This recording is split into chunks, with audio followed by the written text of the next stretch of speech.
열왕기상 16장. 여호와께서 하나니의 아들 예후라는 예언자를 바아사에게 보내 다음과 같은 형벌을 예고해 주셨다. 너는 본래 권세도 없고 귀한 집안에서 태어난 것도 아니지만 내가 너를 선택하여 내 백성 이스라엘의 왕으로 삼았다. 그런데 너는 여로보암을 본받아 똑같이 악행을 저질렀다. 내가 내 백성을 잘못 인도하여 우상 숭배에 빠뜨림으로써 이 백성이 나의 분노를 폭발시켜 놓았다. 그러므로 내 집안도 여로보암의 집안과 같이 망할 것이다. 내가 내 후손들을 씨도 없이 모두 없애버리겠다. 내 후손들 중에서 성읍에서 죽는 이는 개가 뜯어먹고 들녘에서 죽는 이는 공중의 새가 파먹을 것이다.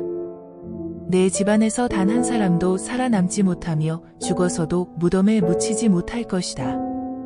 그 밖에 바아사 왕에 대한 이야기와 그의 행실과 업적에 대해서는 이스라엘 왕들의 궁중일기에서 찾아볼 수 있다. 바아사가 죽자 이스라엘의 수도 디르사에 장사되고 그의 아들 엘라가 뒤를 이어 왕이 되었다. 주께서 예후 예언자를 바아사에게 보내 그토록 무서운 형벌을 예고하신 데는 두 가지 원인이 있었다. 첫째는 바아사가 여로보암과 똑같이 행동하여 주님을 모욕한 일이고, 둘째는 그가 이기적으로 여로보암의 후손들을 몰살시킨 일이다. 그가 주님의 심부름꾼이라는 심정으로 다스리지 않고 자신의 정권 안보만을 생각하고 악의적인 살상을 감행하였기 때문이다. 유다의 아사왕 26년에 바아사의 아들 엘라가 이스라엘의 왕이 되었다. 그는 디르사에서 2년을 다스리다가 나답과 똑같이 휘하의 장군 시므리에게 암살되었다. 시므리는 전차부대의 절반을 지휘하는 특전단 사령관이었는데 궁중대신과 모의하여 왕을 암살하였다. 왕을 암살하도록 기회를 제공한 사람은 궁중대신 아르사였다. 궁중대신이 왕을 디르사에 있는 자기 집으로 초대하여 왕이 술에 취하였을 때 시므리 장군이 집 안으로 들어가서 왕을 쳐 죽였다. 그 당시 이스라엘 군대는 블레셋의 성읍 기브돈을 포위하고 있었는데 시므리는 전선에서 돌아와 왕을 살해하고 스스로 이스라엘 왕이 되었다. 이는 유다의 아사왕 27년의 일이었다. 시므리 장군은 왕위에 오르자마자 바아사 왕조의 후손들을 모조리 잡아 죽였다. 그는 왕족들 중에서 남자만 죽인 것이 아니라 왕족과 가까이 지내던 친구와 친척들까지도 모조리 죽였다. 이리하여 일찍이 주께서 예언자 예후를 바아사에게 보내 예고하신 말씀이 그대로 이루어졌다.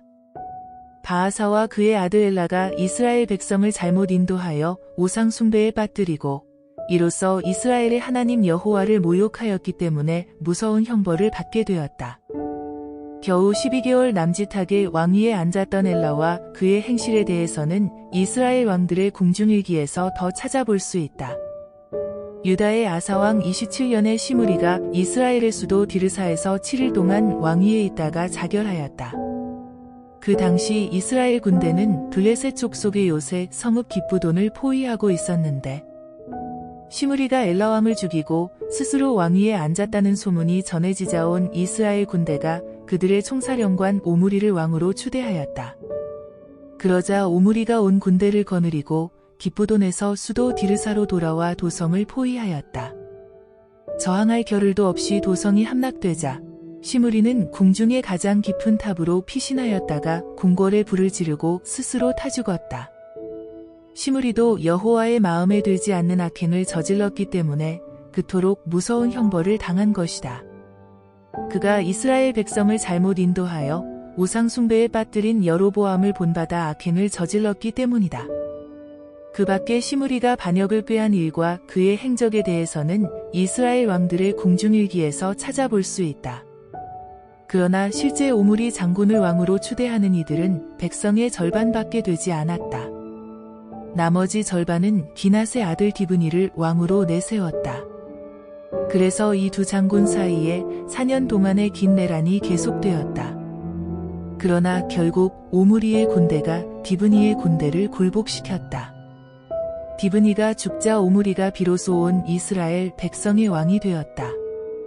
오므리는 유다의 아사왕 27년부터 4년 동안은 디브니와 함께 이스라엘의 절반을 다스렸고 아사왕 31년부터 8년 동안은 온 이스라엘의 왕이 되어 다스렸다.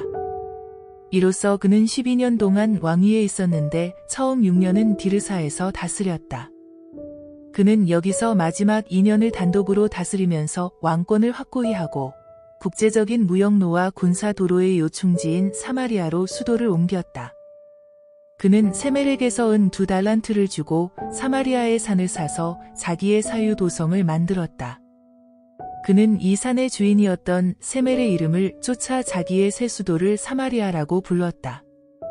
이곳은 세겜에서 북서쪽으로 11km 지점에 있고 해발 90m나 되는 높은 언덕에 위치해 있어서 침략자들이 오르기에는 어려운 곳이었다. 이곳은 디르사와 세겜과 거의 삼각 지점에 있었다.